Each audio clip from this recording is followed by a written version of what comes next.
to be it. So. I missed it! I'm sorry, I did it! Oh, which one is it? To be it or to be found? To be found. Amen! Yes, to be found. He's a great storyteller. He is, right? Don't you use that story? I'm a That's his story. I'll say with the told.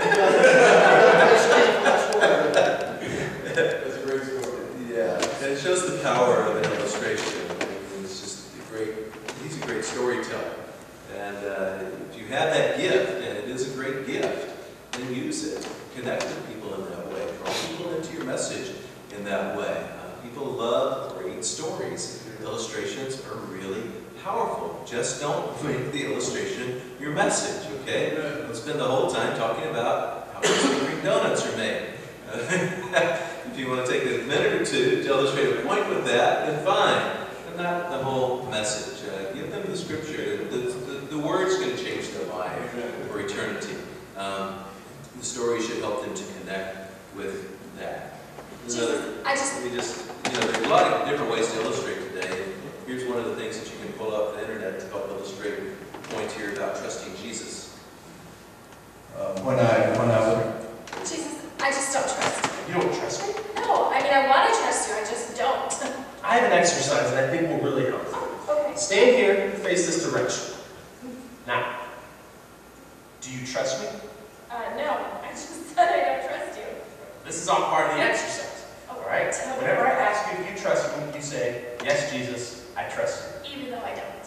It's practice. Okay. So, do you trust me? Yes, Jesus, I trust you. Now, fall back. Are you going to catch me? Don't worry about it. Okay, that's the part I'm worried about. You can do this, okay? Just trust me. Trust you. Fall back. Okay, well, Jesus, I trust you. Okay.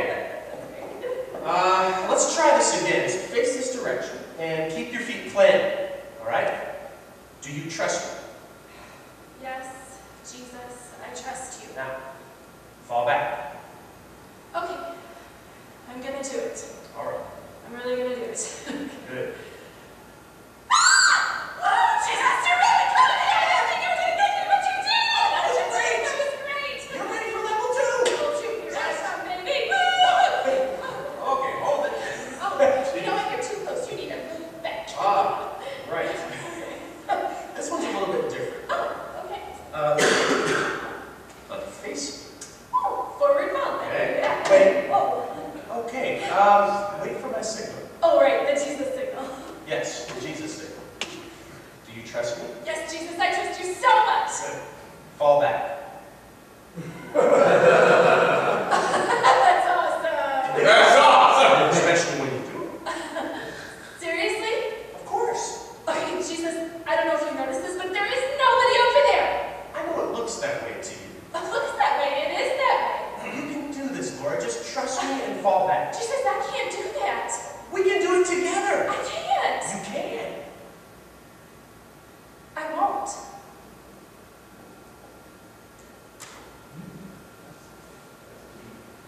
Yeah.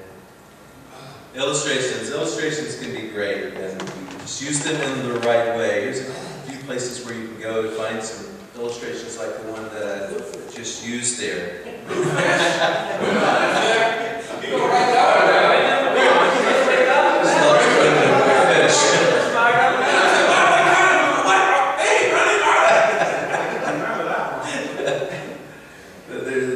And also, I think it's fun to actually share these with each other in the ministry. Sometimes the youth and family guys have a lot more of these than we do, that tend to teach the adults every week. And so you can they can help you out and find some of these type of illustrations, but they're helpful. They really are. And again, just make sure that the illustration is not the message, but if they're helping to connect people to the message, connect people to the Word, if they're inspiring people, if they're getting to people's hearts, if they're helping people to feel connected, then that's the purpose of the illustration there. And of course, after we illustrate, we also still need to apply. One of the great things about an illustration is it opens up people so that they're laughing and they're they're laughing, and all of a sudden, they're now ready to hear the tough thing that you have to say to them. And so illustrations can help with that too. It can open up people's hearts, open up people's minds, so that now, well, they're ready to listen, they're ready to hear. You can get in there with that application. You can even say it pretty strongly sometimes, because the illustrations help soften their heart to the point that they're ready to now hear. The ninth thing that I wanted to mention is just intro, transitions, and conclusion. We need to introduce the topic, and I like what Craddock said before, don't spend all your time and all your effort on the introduction and have nothing left to say. It's actually best at to write the introduction after you've already developed the whole outline and got everything else in order to come back and write the introduction and write the conclusion.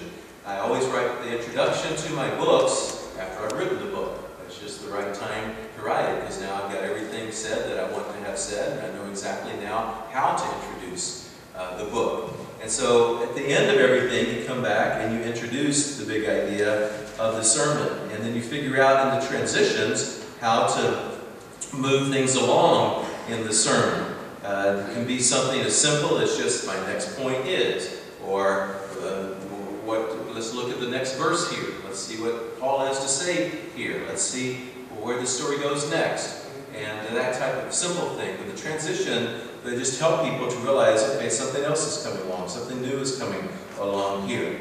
And then the conclusion, you definitely want to spend some time there, because this is where you're running through the tape. This is where you're bringing everything to its finish. And so a lot of people would say that this is the most important part of the lesson. How are you going to conclude? And one of the things that you need to do in the conclusion is call for a response from the people. Answer this question that so many of them are asking, so what? Why have I been here all this time? And so not only that, you can also answer, so how exactly do I do this? Because sometimes people are wondering that. Okay, you told me what I need to do, but help me out with how I'm going to go about doing that. So sometimes people are looking for that in the lessons as well.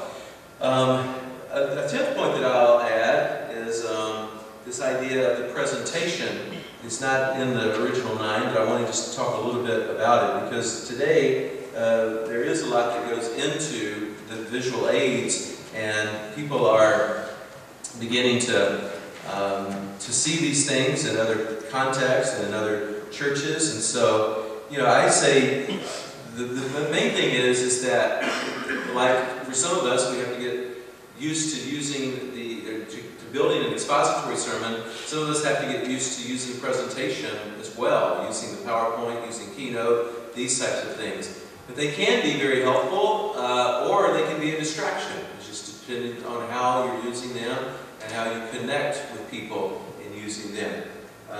So one person's opinion was the use of the PowerPoint presentation has been a disaster. It should be ditched. And that might be your opinion, but that's not everybody's opinion. So how do you feel about PowerPoint presentation, Steve? I know, it should be ditched.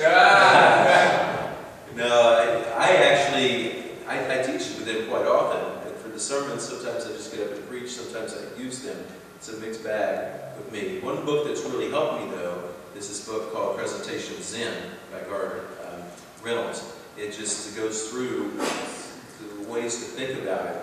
And it's really helped me in building the presentation, because I didn't know how to build one at all. And sometimes you'll see that even through the videos that I've shown here, that there's sometimes that the concepts just come easier than other times. But one simple phrase that's used in presentation is just keep it simple. Just make it as simple as possible. The fewer words that you can put on there, the better. Sometimes people fill up the whole text, or the whole screen with text, and it's not really what the presentation is for. At least that's what the guys that have studied it say. They say that it needs to be 10, 12 words, something like that. But not always. I mean, there are times even in this that I've not stuck to that rule, but that in general, that's better.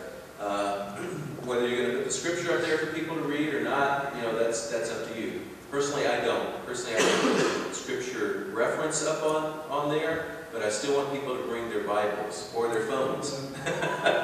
has a Bible in it to church. And so I prefer that. I prefer to have people turn to the text themselves. And that's just a preference that I have. That's the way that I do it. You have to figure out what you want to do there. Again, even with this slide right here, I don't follow the rule of keep it to 10 to 12 words, but I did want you to see this because I think that these points that are made about the presentation are good. Point number 1, keep it simple. Point number 2, limit the bullet points in the text. 3, limit transitions and builds. And a lot of times when you put a transition between every slide, it just takes away from the presentation. Use high quality graphics, that's important. Have a visual theme and avoid using PowerPoint templates. Use appropriate charts. Use color well. Use your fonts well. Use video or audio and spend time in the slide sorter just getting it all together and matching it together in a way. But ultimately, what these things are for, they're helps. They are not the sermon itself. You've got to put the time into getting in the scripture, getting in the text, and that really needs to be the sermon. But they can be a good help if we use them in the right way. Isn't that pretty cool and awesome right there? I want to close out with a couple of video clips for you to see. I got to let my man come back so we can all watch him preach through the last one. But what moves hearts and what hinders hearts? Because ultimately, what we want to do in our sermons is we want people to change their lives. We want God to change people's lives. We want the Word to change people's lives. We want people's hearts to be helped. And so here's an illustration of a message in which someone is really getting at people's hearts. I'm sure you guys are probably familiar with this. I now believe that God desires for every father to courageously step up and do whatever it takes to be involved in the lives of his children. But more than just being there, providing for them, he's to walk with them through their young lives and be a visual representation of the character of God, their Father in heaven. The father should love his children and seek to win their hearts. He should protect them, discipline them, and teach them about God.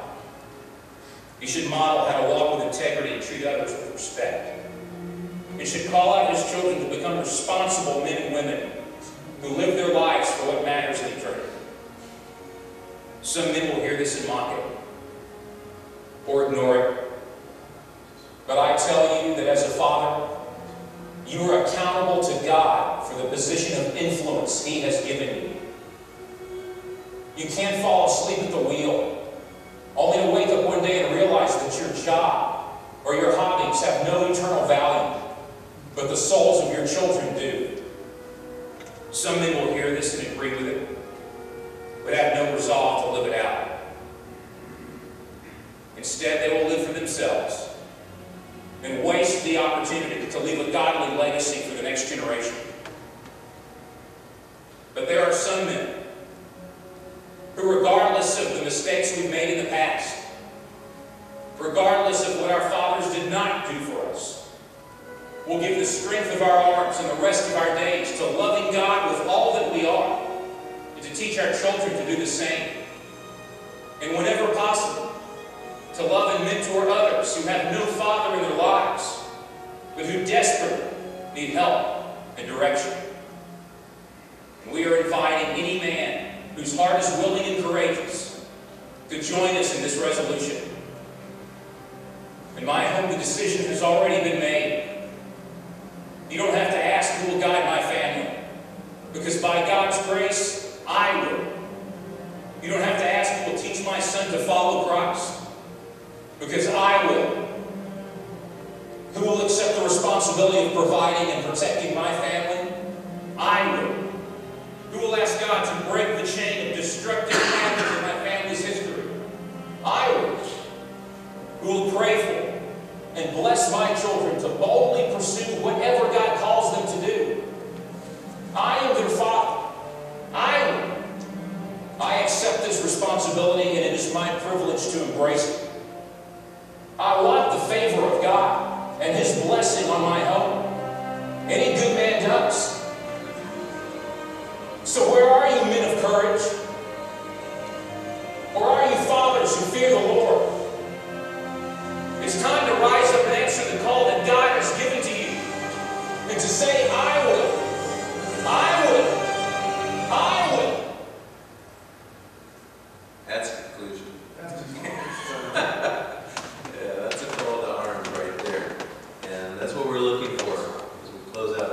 sermons, we want people to stand, to do something, to be called to do something. And after viewing that, I realized I need a soundtrack when I preach. That's what's missing. We need a little soundtrack when we preach. Now, I want to just conclude with sort of how not to get in people's hearts when you preach. And I have an example here. Chip, actually. I'm preaching. You don't see him on the screen. Just know that voice that's there. That's Chip here preaching for us. Okay. Well, I'm glad you said this.